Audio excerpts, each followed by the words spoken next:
भाई मैंने ये बताया कि जहां तक पार्टी बनाने का, मुख्यमंत्री बनना और राज्य को जीतना वो तो एक दलगत और लोकतंत्र में चुनावी प्रक्रिया है।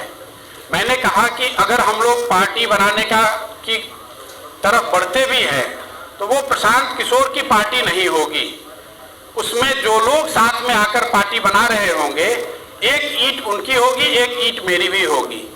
मैं ये नहीं कह सकता हूं कि वो मेरी पार्टी है, मैं उसका चेहरा हूं, मैं उसका अध्यक्ष हो जाऊंगा और मैं ही उस पार्टी का सर्वे सर्वा हो जाऊंगा।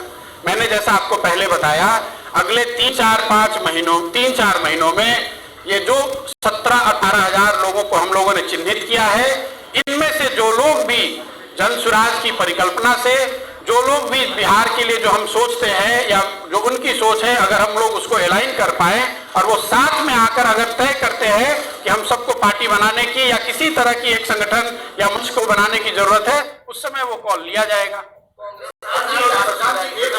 आपको क्यों लगा कि बिहार में आपको घूमना चाहिए? कौन 4 मुद्दे हैं जिनको लेकर आप बिहार में घूमना चाहते हैं? देखिए, मैं ऐसा समझता हूं कि बिहार देश के सबसे गौरवशाली अतीत वाले राज्यों में एक है। जिस राज्य से गौतम बुद्ध, जैन, महावीर, चाणक्य, चंद्रगुप्त, अशोक यहाँ से निकले हैं, उस राज्य में स्थिति आज ये है कि शिक्षा व्यवस्था ध्वस्त है, हेल्थ ध्वस्त है, रोजगार का कोई संभावना नहीं है। और जैसा मैंने आपको बताया कि 30 साल के दोनों बड़े नेताओं के प्रयास के बावजूद बिहार आज देश में सबसे निचले स्थान पर है।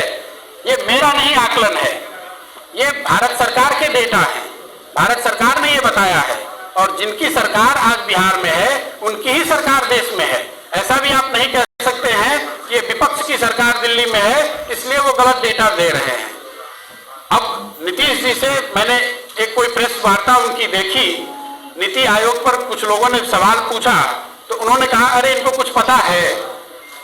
संभव है कि किसी को कुछ नहीं पता है, लेकिन बिहार के लोगों को यह जरूर पता है कि आपके यहाँ मुख्यमंत्री रहते हुए बिहार की शिक्षा व्यवस्था पूरी तरह से ध्वस्त है, हेल्थ की व्यवस्था पूरी तरह से ध्वस्त है।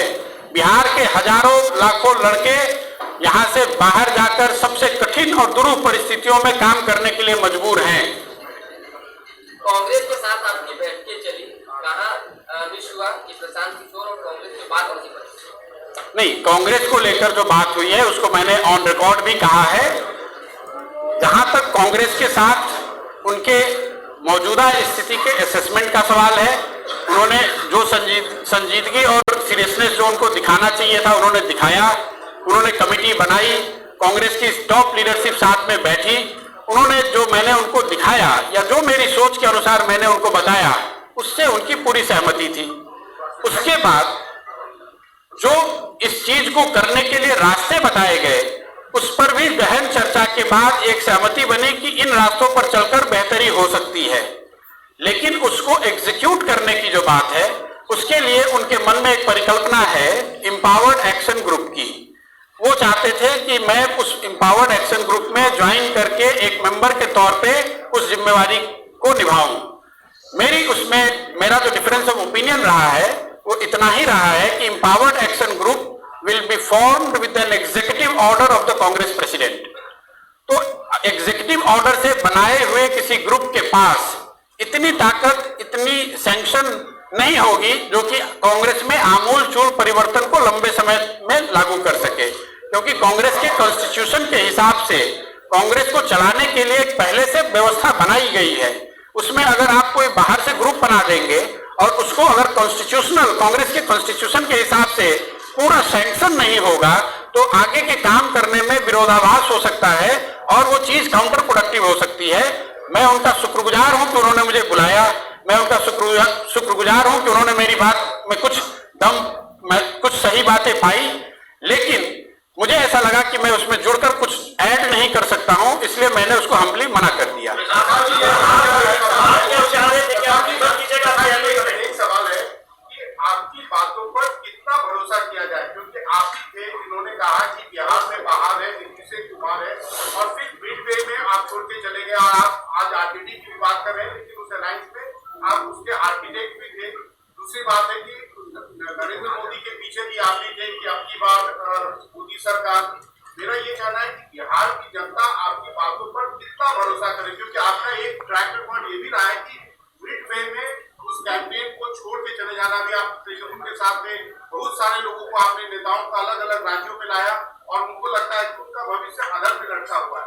दूसरा, एक बिहार के कंटेक्स्ट में पूछना है कि एक ऑफ एंड ऑन आपका और नीतीश कुमार का लव जो भी रिलेशन चलता रहता है, क्या कोई मिलने मुलाकात की बात थी और उसका क्या भविष्य है आपका और नीतीश कुमार का? क्योंकि अभी भी लोगों को एक ये है कि आप जो कुछ भी कर रहे हैं बेसिकली उनके लिए आप स्टम्पिंग कर रहे हैं, उनका जो भी आज प्रिकेरियस सिचुएशन है, वीजा भी उनके हालात, वो आपके कैंपेन से उनको एक बूस्ट मिलेगा।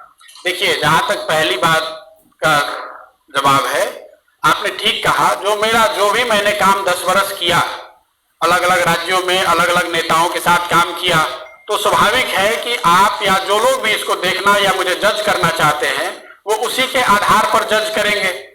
तो मुझे आप ये कोई कहने में गुरेज नहीं है कि अगर कुछ लोगों को यकीन नहीं है तो मुझे उसके लिए और बेहतर प्रयास करने की जरूरत है। मैं आने वाले समय में अपने कार्यों से, अपने कंडक्ट से, अपनी मेहनत से वो दिखाऊंगा और उनका विश्वास जीतने का प्रयास करूंगा। अगर आज उनमें से कुछ ऐसे लोग हैं जिनको शक है या जिनको डाउट है कि ये कितने सीरियस हैं, मैं उनसे इतना ही कह सकता हूं कि साहब आप हमें टाइम दीजिए। जैसे आपने मुझे पिछले रोल में काम करते हुए देखा है, जिस दिन मैंने वो काम शुरू किया होगा तब कईयों को ये डाउट होगा कि भाई वो काम मैं कर सकता हूं या नहीं कर सकता हूं। 10 वर्ष उसको करके दिखाया, तो आज आप मान रहे हैं कि थोड़ी बहुत इलेक्शन को मैनेज करने या लड़ाने की क्षमता या समझ मुझ में है। मेरा आपसे आग्रह आपके माध्यम से ये है कि जिन लोगों को भी इस तरह के डाउट है, आप बेशक आपका वो राइट है, आप वो डाउट रखिए, लेकिन मुझे मौका तो दीजिए करने का। जहां तक दूसरी बात है नीतीश कुमार जी का, भाई नीतीश कुमार जी के साथ मैंने 2015 में काम किया है महागठबंधन में, ये सबकी जग जाहिर बात है। और नीतीश कुमार जी से व्यक्तिगत तौर पे मेरा कोई झगड़ा नहीं है। व्यक्तिगत तौर पे जो मेरा नीतीश कुमार से रिलेशन है वो भी, उसमें कोई हिचक नहीं है मुझे मानने में कि मेरा उनसे बहुत अच्छा रिलेशन है। लेकिन व्यक्तिगत रिलेशन होना एक बात है और साथ में काम करना या उस पर सहमति होना वो दूसरी बात है। कुछ दिन पहले नीतीश जी दिल्ली आए और उनके कोविड होने के बाद वो पहली बार दिल्ली आ रहे थे, तो मैं उनके घर गया, उनके साथ खाना भी खाया। कई लोगों ने कई तरह की बातें उसमें कही। किसी ने बताया कि मैं उनको प्रेसिडेंट का कैंडिडेट बनाना चाह रहा हूं, कोई कह रहा है मैं जदयू ज्वाइन कर रहा हूं। लेकिन मैं आज आपके सामने बैठा हुआ हूं, जितने वो स्पेकुलेशन की गई वो सब गलत साबित हुआ। देखिए, सामाजिक राजनीतिक जीवन में व्यक्तिगत शिष्टाचार, उससे हम विमुख नहीं हो सकते हैं। अब कल अगर नीतीश जी बुलाएंगे, यहाँ के मुख्यमंत्री हैं, जाना पड़ेगा, उसमें कोई दिक्कत नहीं है। लेकिन उनसे मिलने का मतलब ये नहीं है कि हम दोनों ने हर बात पे अपनी सहमति बना ली है या साथ में काम करने को तय किया है। जी, 17,000 लोगों से संपर्क करेंगे नहीं साहब। 17 साढ़े 17,000 लोग ऐसे हैं जो हम लोग के संपर्क में अभी हैं। पार्टी बनाएंगे, चुनाव लड़ेंगे। मैंने जो आपको कहा कि ये 17 साढ़े 17,000 लोग पिछले 4-5 महीनों में मेरे साथियों के माध्यम से मेरे संपर्क में हैं। वो व्यक्तिगत तौर पे, जब मैं उनमें से ज्यादातर लोगों से मैं जब तक व्यक्तिगत तौर पे नहीं मिल लेता हूं और उनकी सोच क्या है, अगर वो सब मिलके या उनमें से ज्यादातर लोग मिलकर जन सुराज की जो परिकल्पना है, जो बिहार में गुड गवर्नेंस की और जनता के गुड गवर्नेंस की जो बात कह रहे हैं हम लोग, अगर उसमें सबकी सहमति होती है और उसमें भागीदार बनकर लोग कहते हैं कि पार्टी बनाने की जरूरत है, तो मैं भी उस पार्टी में एक मेंबर के तौर पर आप मुझे देख सकते हैं।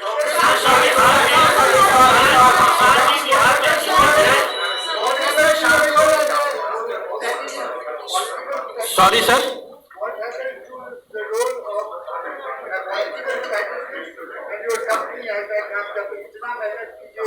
जी, तो आपका हाईटैक का और your role as a political candidate in that state, what साहब 2 मई 2021 को जिस दिन बंगाल और तमिलनाडु के रिजल्ट आए, उस दिन मैंने पब्लिकली इस बात की घोषणा करी है कि मैं जो काम पहले करता था वो आगे नहीं करूंगा। ये अलग बात है कि आप या आप में से कई ऐसे व्यक्ति हैं जो उसको मानने के लिए तैयार नहीं हैं। 1 साल मैंने समय लिया है ये सोचने के लिए कि आगे जीवन में क्या करूं, और 1 साल सोचने के बाद फिर से वापस बिहार आया हूं और जो बात मैंने 2020 में कही थी, मूल रूप से उसी बात को पुनर्जीवित कर रहा हूं, उसी बात के प्रति अपना कमिटमेंट दिखाते हुए आपको बता रहा हूं कि आने वाले कई साल तक आप मुझे बिहार में पॉलिटिकल एक्टिविस्ट के रूप में ही देखेंगे। आईपैक संस्था के तौर पर they have enough people. My colleagues who have worked with me, they are far more capable than me. I have said it before and I am repeating it again. IPAC is in good hands. They will continue to work with all where they get the opportunity to work. मेरा उनसे कोई direct relation, working relation अभी भी नहीं है और आगे भी नहीं है। प्रशांत जी, आप खुद डेटा एनालाइज करते रहे हैं 10 सालों से। कोई भी चुनाव लड़ने के लिए 3 इंपॉर्टेंट कंपोनेंट होते हैं, face, issues and caste. Bihar जैसे इंपॉर्टेंट कास्ट फ्रीडम सोसाइटी में आपको क्या लगता है कि आप अगली जाति से हैं, कास्ट बैरियर को तोड़ पाएंगे? क्योंकि लालू जी आए तो एक वर्ग के नेता बने, उनका आधार वोट बना। नीतीश जी आए, एक वर्ग के नेता बने, आधार वोट बना, फिर उन्होंने अपना तोड़ फोड़ किया जो भी सोसाइटी में। फिर आपका आधार वोट क्या रहेगा? मुद्दे रहेंगे, लेकिन मुद्दों से काम चलता नहीं है। तो क्या आप कास्ट बैरियर को तोड़ पाएंगे एक ब्राह्मण होकर? देखिए, मैं ये जितने लोगों से मिलता हूँ, ये स्वाभाविक प्रश्न है और कई मैं आर्टिकल्स, लोग जो सो कॉल राजनीतिक विश्लेषक हैं वो लिख रहे हैं कि बिहार में तो कास्ट फ्रीडम सोसाइटी है और कास्ट पर ही राजनीति होती है, इसलिए कोई भी आदमी यहाँ आकर चुनाव लड़ के जीत नहीं सकता है। पहली बात कि सिरे से ये बात को खारिज करता हूँ। अगर आप डेटा को एनालाइज करेंगे तो अलग अलग समय पर आपको दिखेगा कि जो so called caste freedom society है उसमें भी लोग जातियों से ऊपर उठकर वोट करते रहे हैं। अगर आप आज की परिस्थिति को ले लें, आप लोग सब विशेषज्ञ हैं, राजनीति को कवर करते हैं, बिहार में सबसे ज्यादा वोट आज नरेंद्र मोदी जी को है। नरेंद्र मोदी जी के जाति के कितने लोग बिहार में रहते हैं आप मुझे बता दीजिए। अगर बिहार में हर आदमी जाति पर ही वोट कर रहा है तब तो नरेंद्र मोदी जी को एक वोट भी नहीं मिलना चाहिए बिहार में। तो ये कैसे मैं मान लूं कि यहाँ पर सिर्फ जाति के आधार पर ही वोट पड़ता है। दूसरी बात कि अगर आप जातियों को साथ एक बार को बहस के लिए मान भी लें कि जाति के आधार पर ही वोट पड़ता है, तो हर जाति में अच्छे लोग हैं, हर जाति में ऐसे लोग हैं जो कि बेहतरी सोच सकते हैं या बेहतर कर सकते हैं। ये जरूरी नहीं है कि हर जाति के सबसे गलत लोगों को ही आप सामने लेकर चुनाव लड़े। कोई एक व्यक्ति प्रशांत किशोर तो चुनाव लड़ेंगे नहीं, पार्टी बनाएंगे नहीं। जब मैं सारे लोगों को जोड़ने की बात कर रहा हूं तो स्वाभाविक है उसमें सारे समाज के लोग होंगे, उन सारे समाज के अच्छे लोग भी होंगे। लेकिन जहां तक आपने बात कही कि सिर्फ कास्ट की बात नहीं है, मुद्दों की बात भी है, चेहरों की बात भी है। जिस चेहरे पर लोगों का भरोसा होगा, जो जिस चेहरे, जिस व्यक्ति, जिस ग्रुप के साथ ये बिहार के लोगों को लगेगा कि ये बिहार में नया रास्ता या नया सोच दिखा सकते हैं, उसके साथ मेरा पूरा यकीन है कि लोग जुड़ेंगे।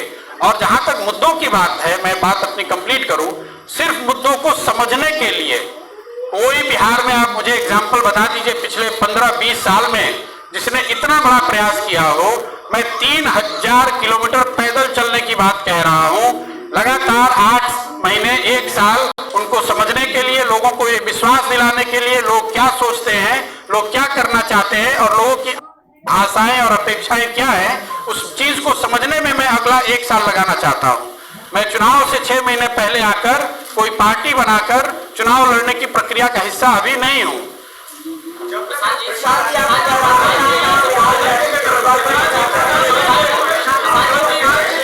साहब मैं 1 घंटा यहाँ बैठा हूँ, 2 घंटे जरूरत है तो बैठूंगा।